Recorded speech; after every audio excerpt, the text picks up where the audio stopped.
नमस्कार, आप देख रहे हैं सूर्य समाचार और मेरा नाम है शिवम चतुर्वेदी। G7 शिखर सम्मेलन को लेकर के लगातार जो बातें हैं निकल कर वो काफी ज्यादा सामने आ रही हैं, लेकिन इस बीच एक जो बड़ी खबर सामने आ रही है वो ये है कि डोनाल्ड ट्रंप उस दौरान वहां से चले गए थे। इस चीज को लेकर के हमारे साथ आयुष मौजूद हैं, उनसे जानने की कोशिश करेंगे कि आखिरकार क्या वजह रही है और बीच सम्मेलन को छोड़ करके डोनाल्ड ट्रंप क्यों चले गए, क्या वजह लग सकती है आपको? शिवम, सबसे पहले हम G7 पे आ सकते हैं और G7 के बारे में जानते हैं कि ये क्या है। ये ग्रुप ऑफ 7 का एक ग्रुप है पूरा के पूरा, और देश की 7 सबसे ताकतवर अर्थव्यवस्था जो उस समय थी जब ये ग्रुप बनाया गया था, तब इस ग्रुप को फॉर्म किया गया था। इसमें रशिया भी था, लेकिन क्रीमिया पे कब्जे के बाद रशिया को यहाँ से निकाल दिया गया था। डोनाल्ड ट्रंप की ओर से एक तर्क दिया गया है, वो तर्क मैं मानने को तैयार नहीं हूँ, लेकिन उनकी ओर से कहा गया है कि इस ग्रुप में चाइना और रशिया को भी ऐड करना चाहिए।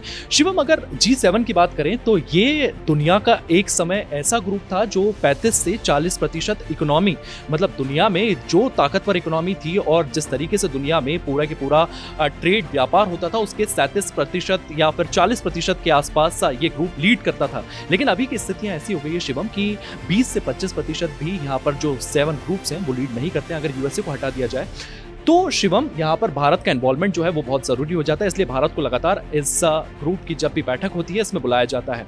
डोनाल्ड ट्रंप यहाँ से क्यों चले गए हैं, इसको लेकर के तमाम विदेशी मीडियाओं में खबर चल रही है कि ईरान और इजराइल के बीच में जिस तरीके से युद्ध चल रहा है वहां पर स्थितियां जो है वो बिगड़ती हुई नजर आ रही है और कुछ बड़ा प्लान किया जा रहा है। डोनाल्ड ट्रंप के ट्वीट, हम लोग साथ में ही बैठे थे शिवम, और हम लोग देख रहे थे किस तरीके से डोनाल्ड ट्रंप के वो ट्वीट सामने आते हैं जिसमें वो साफ तौर पर आयतुल्लाह खमेनेई को धमकाते हुए नजर आते हैं। इस तरीके की भाषा वर्ल्ड मीडिया और वर्ल्ड लीडर्स कभी भी इस्तेमाल नहीं करते हैं शिवम, लेकिन जिस तरीके से ये कहा गया कि हम आपको जानते हैं और हम आपको कभी भी मार सकते हैं, आप कहाँ हैं, तो इस तरीके की भाषा जब उपयोग की जा रही है तो आप समझ सकते हैं कि किस स्तर पर रणनीतियां बनती हुई नजर आ रही है और किस तरीके से इस युद्ध को लड़ा जा रहा है। क्योंकि अमेरिकी विमान, जिस तरीके से हम लोग लगातार चर्चा करते आ रहे हैं कि अमेरिकी विमान जो है वो इजराइल में उतरते हुए नजर आ रहे हैं और इजराइल को यूएस आर्मी का पूरा सपोर्ट मिल रहा है। देखिए, यहाँ पर पूरा सपोर्ट तो मिल रहा है, लेकिन यहाँ पर अगर बात की जाए तो जो राष्ट्रपति हैं डोनाल्ड ट्रंप, वो लगातार तरह तरह के बयान दे रहे हैं। एक बयान उनका सामने आया कि यहाँ पर सीज फायर नहीं होगा और डायरेक्ट यहाँ पर वॉर होगा, जिस तरीके से उनका बयान जो खुल करके वो दे रहे हैं। आखिर क्या रणनीति हो सकती है, क्योंकि जो रणनीति वो बना रहे हैं धरातल पर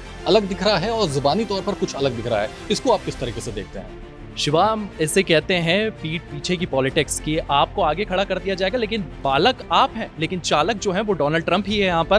क्योंकि शिवम, जिस तरीके से आप अगर सबसे पहली चीज है कि आपको डोनाल्ड ट्रंप के पोस्ट देखना चाहिए, उनके रीपोस्ट किस तरीके से हो रहे हैं। और इस बार जो रीपोस्ट हुआ है शिवम, वो कहीं ना कहीं न्यूक अटैक को लेकर भी जाता है। कल हम पाकिस्तान की चर्चा कर ही रहे थे, न्यूक्लियर बॉम्ब का जिक्र जो है वो लगातार इन चर्चाओं में आ रहा है। तो शिवम, यहाँ पर हमें देखना होगा, माइक हक्कादी यूएस एम्बेसडर है इजराइल में, उनकी ओर से एक ट्वीट किया गया है, एक पोस्ट किया गया। उस पोस्ट में यह कहा गया है कि डोनाल्ड ट्रंप को अब वो बड़ा फैसला लेना होगा जो हैरी ट्रूमन ने लिया था। हैरी ट्रूमन वो यूएस के प्रेसिडेंट थे जिनकी ओर से यह आदेश जारी किया गया था कि नागासाकी पर और हिरोशिमा पर न्यूक्लियर बॉम्ब ड्रॉप करना होगा। तो ये पोस्ट जो है ये डोनाल्ड ट्रंप को इसमें टैग किया जाता है, डोनाल्ड ट्रंप इसे शेयर करते हैं। तो आप मायने समझ सकते हैं कि ये स्तर कहां तक पहुंच रहा है।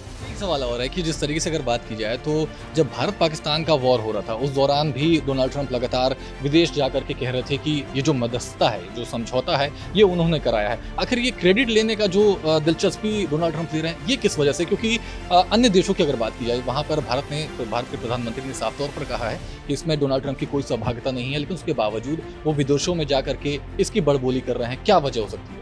शिवम, आप डोनाल्ड ट्रंप को देखेंगे, जब से वो सियासत में आए हैं, रिपब्लिक के लिए वो सियासत करते आए हैं यूएसए में, उनके इस तरीके के बयान जो हैं वो लगातार सामने आते हैं। इस तरीके का वो क्रेडिट लेते हुए नजर आ रहे हैं, उनकी ओर से तमाम बड़बोड़े बयान जो है वो लगातार दे दिए जाते हैं और इसी तरीके से उनका ये बयान भी सामने आया है। लेकिन इस बयान को लेकर के शिवम, आपको डोनाल्ड ट्रंप और पीएम मोदी के बीच में 35 मिनट की जो बातचीत हुई है उसको लेकर के जिस तरीके से ब्रीफिंग दी गई है उसमें ये समझना पड़ेगा और उसमें देखना होगा कि साफ तौर पर पीएम मोदी की ओर से ये कहा गया है कि आपकी मध्यस्थता नहीं थी, पाकिस्तान ने हमें कहा था कि हम अब ये युद्ध नहीं चाहते हैं। उसके बाद ऑपरेशन सिंदूर पर विराम लगाया गया था। तो यहां पर ये चीजें जो है ये भी क्लियर होती हुई नजर आई हैं, क्योंकि 35 मिनट तक बातचीत हुई है, कई मसलों को बातचीत हुई है, ऑपरेशन सिंदूर को लेकर भी वहां पर चर्चा हुई है। लेकिन उस बातचीत के दौरान साफ तौर पर हमारे पीएम ने इस बात का जिक्र किया है कि आपकी मध्यस्थता यहां पर स्वीकार नहीं की गई है, आपने मध्यस्थता नहीं की गई है। पाकिस्तान ने हमसे मांग की थी, उसके बाद हमने ऑपरेशन सिंदूर को होल्ड किया।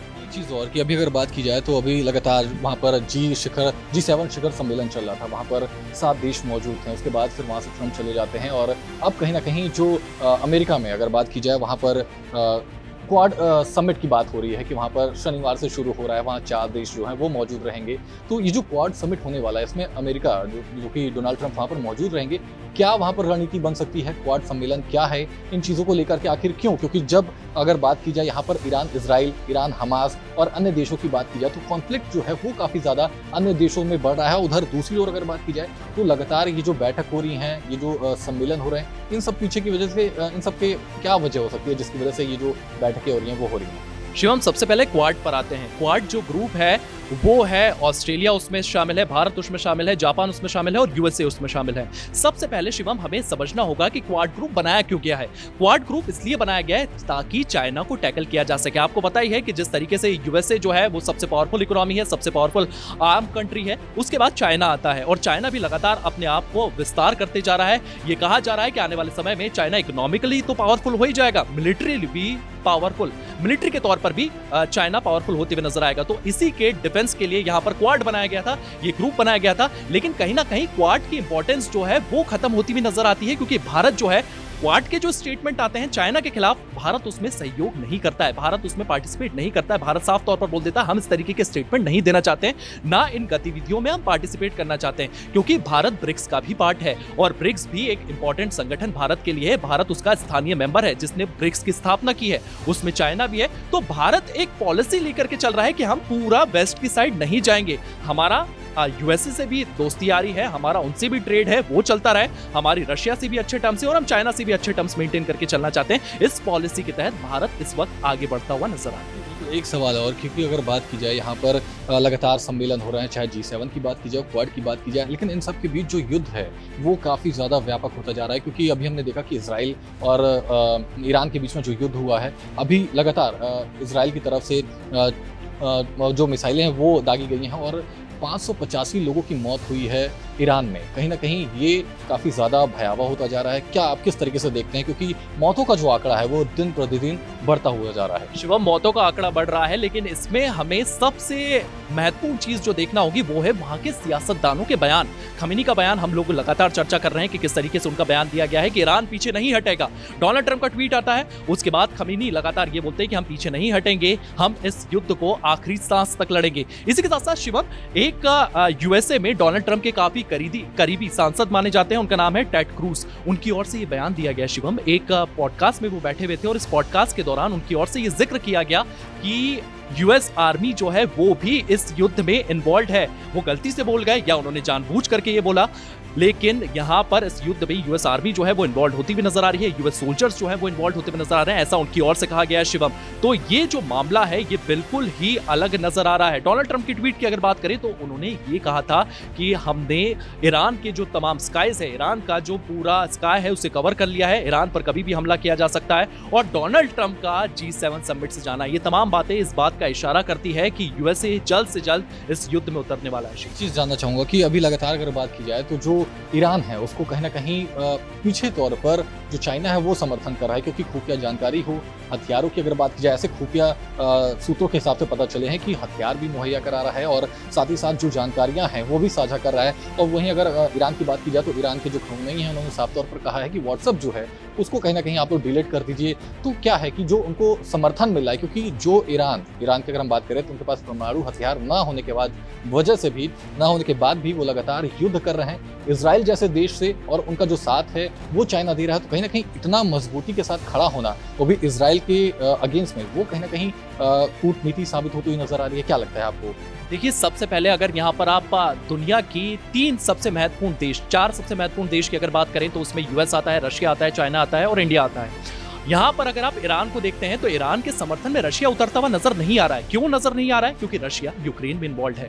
आपके पास S-300 जैसे वेपन्स तो है, लेकिन रशिया की ओर से आपको कोई सप्लाई नहीं की जा रही है। इस समय पे रशिया जो है वो यूक्रेन में ज्यादा इन्वॉल्व है, तो रशिया खुल करके ईरान के समर्थन में नहीं आएगा, ना ईरान को कोई सप्लाई की जाएगी। वहीं अगर बात करें बीजिंग की, चाइना की, तो चाइना हमेशा से अपने आप को स्थापित करना चाहता है और चाइना को लेकर के लगातार शिवम ये चीज हमने देखी है कि ऑयल नेशंस जो हैं, जो ज्यादा ऑयल एनरिचमेंट और मुस्लिम कंट्रीज जो है, मुस्लिम कंट्रीज के बीच में अपनी एक पेट बनाने की कोशिश चाइना लगातार कर रहा है और इसी के तहत चाइना की ओर से ईरान को थोड़ी बहुत मदद की जा रही है। लेकिन ये मदद ज्यादा नहीं रहेगी क्योंकि डोनाल्ड ट्रंप और चाइना के बीच में बिजनेस डील जो है वो, ये दुनिया जो है ये बिजनेस पे चलती है, ये हथियारों पे चलती है, हथियारों के बिजनेस पे चलती है और कहीं ना कहीं चाइना और यूएस के बीच में एक अंडरस्टैंडिंग बैठना शुरू हो गई है, जिसके तहत मुझे नहीं लगता कि चाइना भी इतना इन्वॉल्व इस युद्ध में होता हुआ नजर आएगा। फिलहाल की अगर बात करें तो यहाँ पर जो सम्मिलित की हम बात कर रहे हैं कि हाँ सहयोग की बात कर रहे हैं, ईरान तो वहाँ पर सहयोग उसको मिल तो रहा है लेकिन औपचारिक रूप पे नहीं मिल रहा है। तो कहीं ना कहीं ये जो औपचारिकता जो देखने को मिलनी चाहिए फिलहाल के लिए नहीं है। लेकिन क्या लगता है कि बिना समर्थन के ईरान जो है वो मुखर होकर के इस युद्ध में सामने सामने खड़ा है, वो भी इजराइल के। जबकि समर्थन की बात की जाए तो अमेरिका का समर्थन है, फ्रांस का समर्थन है, जॉर्डन का समर्थन है, इजराइल को समर्थन ही समर्थन है। लेकिन इस देश की अगर बात की जाए तो कोई भी इस देश का सामने खड़े होकर के समर्थन नहीं कर रहा है। क्या वजह हो सकती है? क्योंकि युद्ध जो है वो दिन प्रतिदिन व्यापक होता जा रहा है और लगातार जो मौतों का आंकड़ा है वो बढ़ रहा है, घायलों को अस्पताल में जगह नहीं मिल रही है, ईरान की हालात ऐसी हो चुकी है लेकिन उसके बावजूद युद्ध का जो है समापन नहीं हो रहा है। और युद्ध की अगर मध्यस्थता की अगर बात करें, समझौते की भी बात करें तो भी उस पर वो अड़ने की बात नहीं कर रहे हैं ईरान की अगर बात की जाती है। शिवम, इसमें हमें यह समझना होगा कि जैसे हमारे यहाँ मोहल्लों में लड़ाई हो जाती है और तो इस साइड से भी लड़के जाते हैं, उस साइड से भी लड़के जाते हैं और उन लड़ाइयों में बीच में क्या होता है कि इसका बड़ा भाई वो है। तो यहाँ पर यही चीज देखना होगी कि ईरान के साथ सब पीछे तो खड़े हुए हैं कि हाँ हाँ भाई तू मार, हम पीछे आ रहे हैं, लेकिन कोई साथ देने को तैयार नहीं है। क्यों? क्योंकि सामने जो है वो इजराइल है और इजराइल के पीछे उसका बड़ा भाई कौन खड़ा है? यूएसए। और यूएसए जहां पर खड़ा हो जाता है, सबसे बड़ी बात यह है शिवम कि यूएसए जो है वो वर्ल्ड इकोनॉमी को कवर करता है, वर्ल्ड इकोनॉमी को होल्ड कर रखता है। हमने लगातार देखा है कि किस तरीके से डोनाल्ड ट्रंप सैंक्शंस लगा देते हैं, उसके चलते इकोनॉमी गिर जाती है। चाइना के ऊपर सैंक्शंस लगाए, चाइना का मार्केट गिर गया पूरा।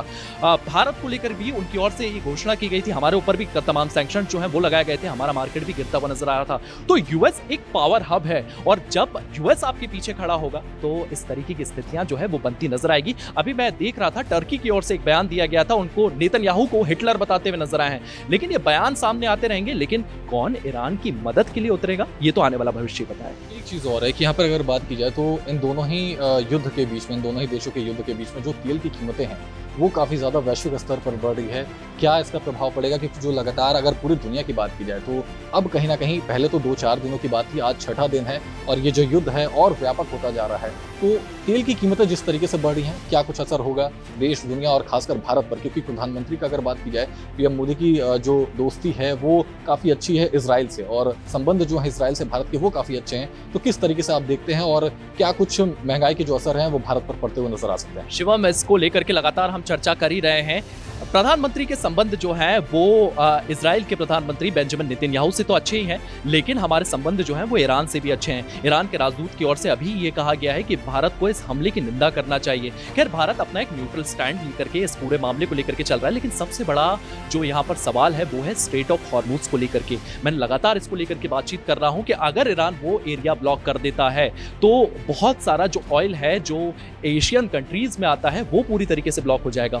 ऑयल ब्लॉक होगा जिसके चलते महंगाई बढ़ने लगेगी और इकोनॉमी जो है वो नीचे जाने लगेगी। तो इसका प्रभाव जो है वो हर तरफ पड़ने वाला है, लेकिन लगातार इसको लेकर भी नेगोशिएशन जो है वो देखने को मिल रहा है। हमारा तमाम ऑयल जो है वो रशिया से भी आता है, रशिया से भी हम ऑयल इंपोर्ट करते ही हैं और इसी को लेकर के लगातार ऑयल इकोनॉमी जो है वो गड़बड़ाती हुई नजर आ रही है। क्योंकि शिवम, एक मिडिल ईस्ट जो ऐसा कंट्री है जहां से सबसे ज्यादा ऑयल का उत्पादन होता है।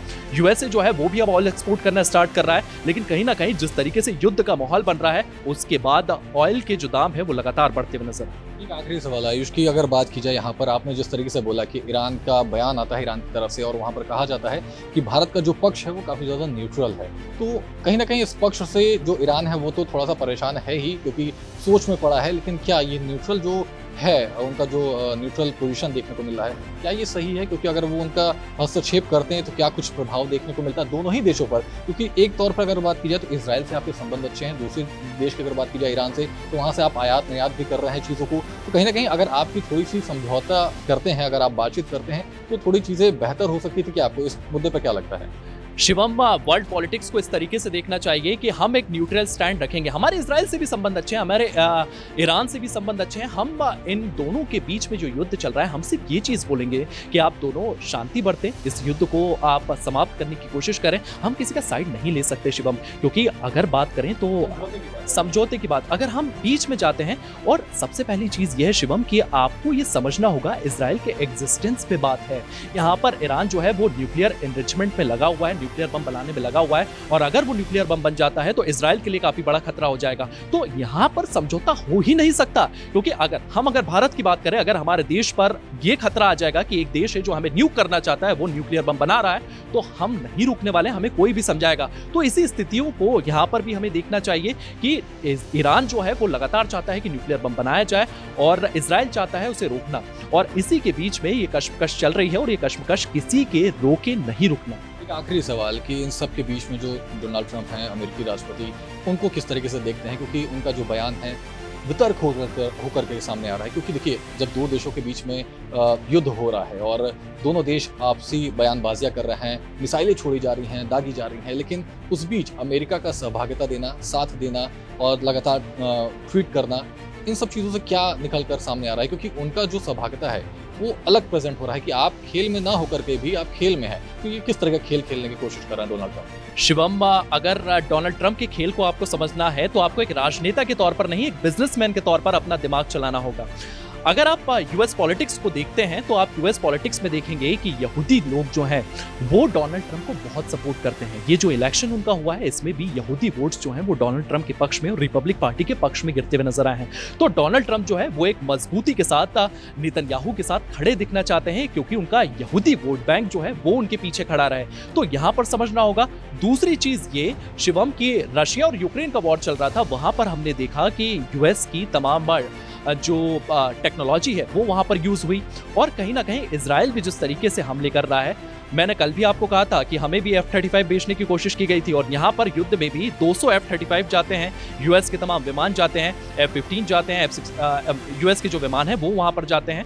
तो यहाँ पर आप हथियारों का एक नुमाइश करते हुए भी नजर आ रहे हैं कि हमारे हथियार जो है वो सबसे बेहतर है। तो डोनाल्ड ट्रंप को आपको इस तरीके से समझना होगा कि एक तरफ मेरा वोट बैंक है, वो तो मुझे सपोर्ट कर ही रहा है, वहीं दूसरी तरफ मेरी जो अमेरिकी टेक्नोलॉजी है, अमेरिकी हथियार है, उनकी भी नुमाइश हो रही है, जिसके चलते मेरे ज्यादा से ज्यादा जो देश है वो F-35 का खरीदने की कोशिश करेंगे। F-35 ज्यादा से ज्यादा लोग खरीदेंगे तो मेरी यूएस की इकोनॉमी जो है वो बढ़ती हुई नजर आएगी। चीज़ और कि अभी जिस तरीके से ईरान की तरफ से बयान आया कि जितने भी व्हाट्सएप आप यूज़ कर रहे हैं उसको डिलीट कर दीजिए, इसका क्या असर पड़ सकता है अमेरिका पे? क्योंकि ये कितना प्रभाव डाल सकता है इस वॉर के बीच में? शिवम, अगर आपको याद हो तो एक पेजर अटैक हुआ था, आपको याद होगा कि किस तरीके से पेजर जो है वो फटना चालू हो गए थे, और उसमें भी तमाम जो वहाँ पर हिजबुल्ला के तमाम जो जिहादी थे, या हम कहें कि हिजबुल्ला के लड़ाके थे, वो वहाँ पर घायल हो गए थे, उनके आंखों में इनफैक्ट डिसीज हो गए थे। इस तरीके से वो पेजर फटा था कि उनकी आंखों में इंजरी हो गई थी, और ये जिस तरीके से अटैक हुआ था उसके बाद से ही ईरान जो है वो सतर्क हो गया है। व्हाट्सएप एक यूएस कंपनी है, और ये कहा जा रहा है कि व्हाट्सएप के जो मैसेजेस होते हैं शिवम, वो कहीं ना कहीं यूएस और इजराइल की मोसाद जो है वो पढ़ लेते हैं। खैर, यूएस और इजराइल की अगर बात करें, इजराइल की अगर मैं बेसिकली बात करूं तो इजराइल के पास तमाम ऐसे सॉफ्टवेयर्स हैं, और इन एक सॉफ्टवेयर पे एक का नाम जो है वो सामने आता है, उसका नाम है पेगासस। पेगासस ऐसा सॉफ्टवेयर है जिससे आप किसी के भी फोन में बस एक मैसेज भेजेंगे, और मैसेज के थ्रू ही आप पूरे के पूरे फोन को कंट्रोल कर सकते हैं। तो इस तरीके के सॉफ्टवेयर उनकी ओर से यूज किए जाते हैं, और व्हाट्सएप का जो डेटा है ये कहा जा रहा है ईरान की ओर से कि वो इजराइल के द्वारा यूज किया जा रहा है, खंगाला जा रहा है, और अपने नागरिकों को व्हाट्सएप डिलीट करने की ओर ये मैसेज जो है वो ईरान की सरकार की ओर से दिया गया है, ईरान के सुप्रीम लीडर की ओर से दिया गया है। लेकिन व्हाट्सएप की ओर से भी हमारे दर्शकों को ये बता दें, व्हाट्सएप की ओर से भी ये कहा गया है कि व्हाट्सएप जो है वो एंड टू एंड एन्क्रिप्टेड है, आपके जो मैसेज है वो आप तक ही रहेंगे, हम तक नहीं पहुंच पाएंगे। हमारे साथ इस समय आयुष थे और उन्होंने पूरा अच्छा वक्तव्य दिया, पूरा विश्लेषण दिया इस मुद्दे पर। लेकिन अब देखना होगा कि जिस तरीके से ईरान इजराइल का युद्ध चल रहा है, और साथ ही साथ समिट की बात करें, G7 शिखर सम्मेलन की बात करें, उस पर उन्होंने मुखर होकर के अपनी बात रखी। साथ ही साथ अब जो क्वाड शिखर सम्मेलन होने वाला है उसको लेकर भी उन्होंने काफ़ी कुछ बताया। फिलहाल तमाम जानकारियों के लिए आप ऐसे ही देखते रहिए और हमारे चैनल को लाइक और सब्सक्राइब करते रहिए।